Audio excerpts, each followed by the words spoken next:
What's up, everyone? It's the Ghost from Ghost Corp YGO here today, and today we are finally coming at you with the new Gren Maju stun build that I have been using and working on for about the past 2.5 months now. Yes, I've been fiddling around with this build for about 2.5 months, and I think I finally have cracked it.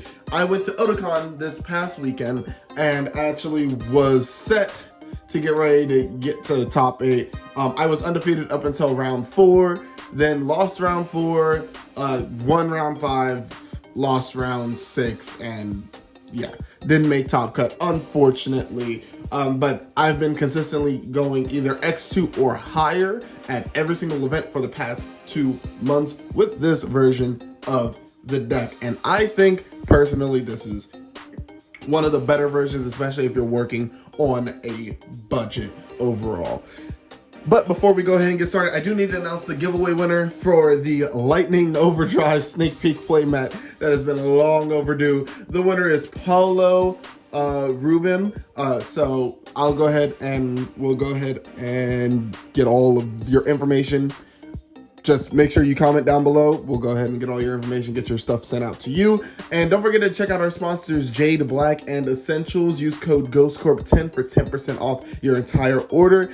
And if you like our content, go ahead and consider hitting that subscribe button, tap that notification bell so you never miss a new video. Without further ado, let's go ahead and get right into the meat and bones. So, speaking of bones, first we play 3 Gren Maju. It's a Gren deck. You play 3 of it. That's pretty self-explanatory. Then you play 3 of secondary Gren Maju. Honestly, I've won games off of Gizmek alone. Gizmek is insane because no matter what, as long as you have it not in your deck, it is always somehow useful.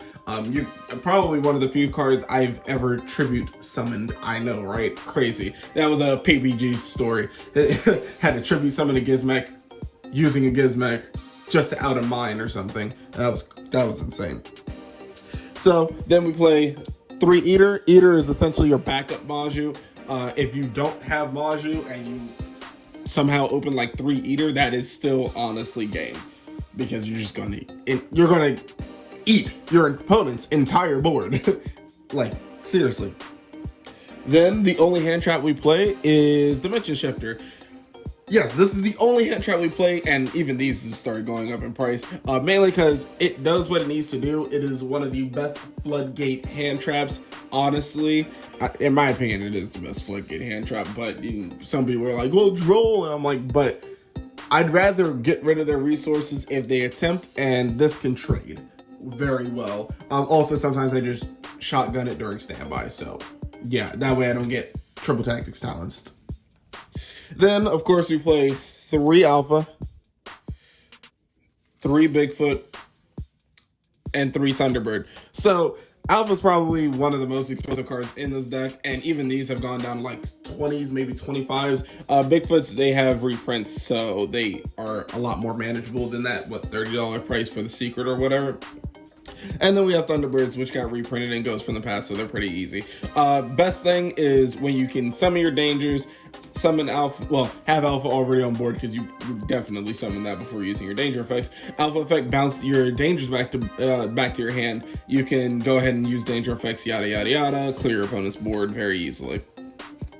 And that is that. Then we have, of course, for our last 4 monsters, we got to get rid of opponent's boards and problems, so we play 2 Godarla, 1 Radian, 1 Pank. So the reason why this is not a 3rd Godarla is not only because I couldn't find a 3rd Godarla for like 2 months. I should have just used my TCG player in the link in the description below, costing me nothing extra and supporting the channel directly for the cards I'd already be buying. Sorry, John, had to throw that one in there. Yeah, I should have just gone ahead and ordered everything on TCG Player, but apparently I didn't. This is also a target for a card we will actually be talking about later in the side deck. Pank is just death to some decks, I'm not gonna lie. It trades so well because you just summon it, you can go straight to battle, and just they have to do stuff to get rid of it, and it's insane. It's actually insane. Then onto the spells. There's not many of them. We play 3 Desires, 3 Trade-In, and 3 Super Poly. So here's the thing. Honestly, I like Trade-In, but I miss Allure. I'm not going to lie to you. I do miss Allure, but Trade-In also is just inherently better of a card, only because we play the danger so we can prog their effects on the discard. That is actually very, very important. No, it does not necessarily fuel my Maju, but sometimes you got to do what you got to do. And more often than not, people ask me on the Desires, and I just have Trade-In in hand and just go plus anyway, so why not? Super Poly, this entire deck kind of revolves pretty much around this card. It breaks every single board, honestly. And all those Drivatron players who are trying to play Dragoon, yeah, no, that doesn't matter to me anymore. So, yeah. Ultra Traps, we play the 1 Macro Cosmos. This is literally death to Striker. They don't see what they have. They don't see what they can get. Yeah, no. It's done. You do that before they have any spells engraved, yeah, they're not actually gonna out your macro. Literally, they have to get into their Cosmic or MST, but whatever. Then we have Different Dimension Ground, which is literally Shifter, but we will sometimes, if we know we're going second, we will side these out. If we know we're going first, we'll keep these in. It's pretty much just Shifter. We side it out always against Striker because it just doesn't do anything, regardless of whether or not we think we're going first or second. Then we play 3 Solemn Judgment. Gotta negate stuff, I'm not gonna lie to you, because people will Harpy's Feather Dust you in a quick second. And honestly, if you can negate their like 1, 2, 3 outs, yeah, you've pretty much gotten that game off of Floodgates alone. Speaking of Floodgates alone, there can be only one. Yeah, this card, honestly, won so many games for me, because the only time I can't play under that card is with Eater and Gren Maju. But if you have that card and it's actually hurting your opponent, yeah, Adagnister can't play. Droitron, hard, very, very, very hard to play, especially if they establish any board whatsoever, and that can trade very, very well. And for the last Floodgate, the last card and the last 3 cards in the deck, we play 3 Summon Limit, because you flip that and your opponent's turn kind of just ends unless they have the answer immediately. Moving on to the extra deck, lots of Super Poly targets incoming. We have Starving Venom, World Chalice Guard Dragon Almorduke, Invoked Elysium, Diplexer Chimera, Guilty Gearfried the Magical Steel Knight, Dragostapelia, Mud Dragon, and that is it for our Super Poly targets.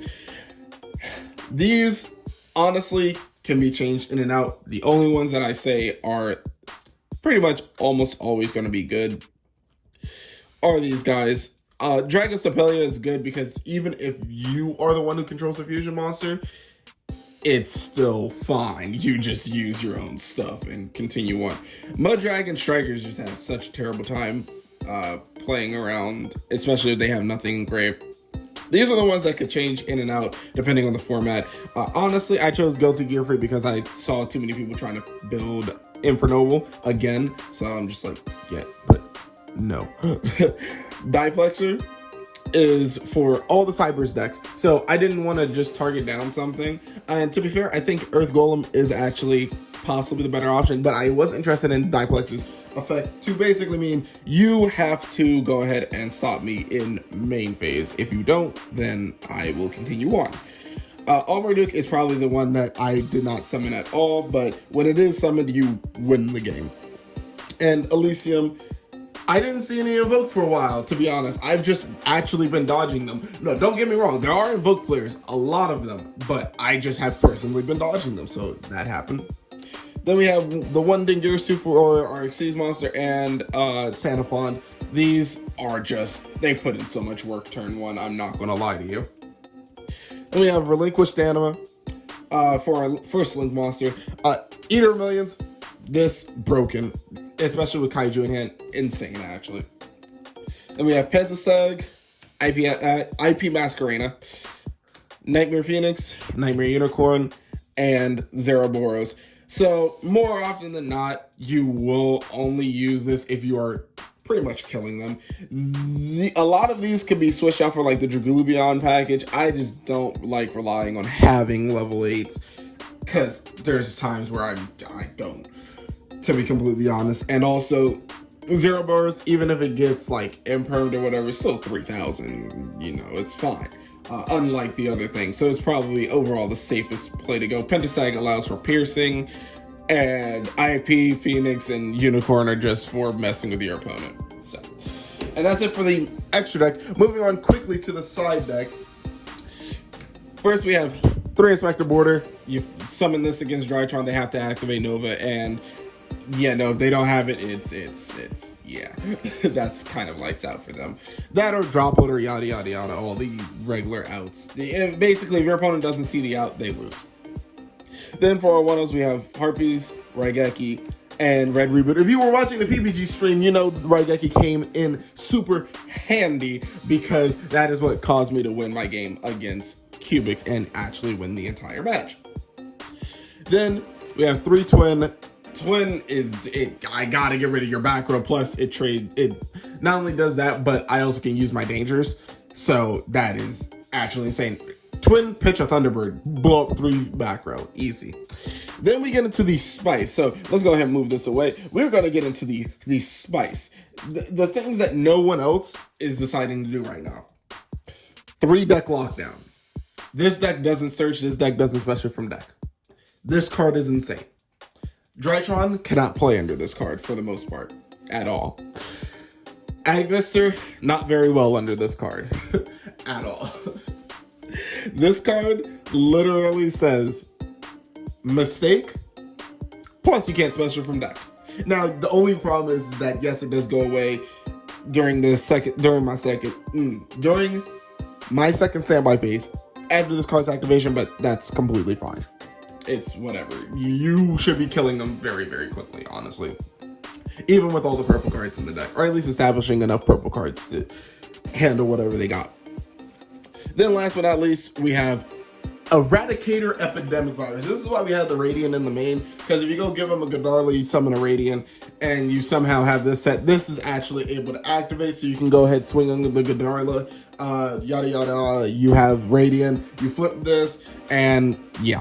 That's pretty much death. As well as the only problem with this card is that Gizmek cannot trigger it because it's a 50 attack less, and that bothers me so much. Don't worry, we're actually doing a build where this card is actually probably our MVP, even more than, you know, Super Volley. That's saying something.